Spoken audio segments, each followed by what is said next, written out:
केरळच्या नव्या मुख्यमंत्र्यांची घोषणा आज होणार. काँग्रेसचे सरचिटणीस जयराम रमेश यांची माहिती. रमेश चेन्निथला, व्ही.डी. सतीशन आणि के.सी. वेणुगोपाल यांची नावं चर्चेत. उत्तर प्रदेशात तुफान पाऊस आणि वादळ. आतापर्यंत 45 जणांचा मृत्यू. मृतांची संख्या वाढण्याची भीती. वादळी वाऱ्यामुळे मोठं नुकसान झालंय.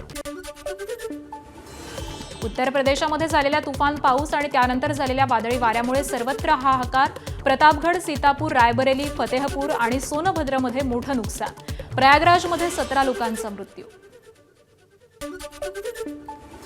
उत्तर प्रदेशमधील फतेहपूरमध्ये वादळाचा कहर. विविध घटनांमध्ये 9 जणांचा मृत्यू तर 5 जण जखमी.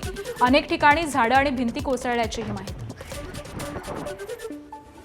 उत्तर प्रदेशातील बरेलीमध्ये वादळी वाऱ्यामुळे तरुण हवेमध्ये उडाला. घरावरील पत्र्यासह तरुण हवेमध्ये उडालाय.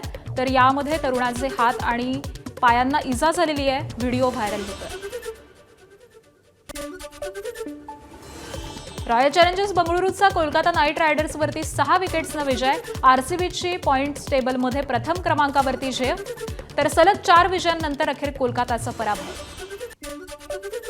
कोलकाता विरुद्धच्या सामन्यामध्ये विराट कोहलीचं दणदणीत शतक. 193 धावांचा पाठलाग करताना विराट कोहलीनं 105 धावा काढत झळकावलं आयपीएलमधलं 9वं शतक.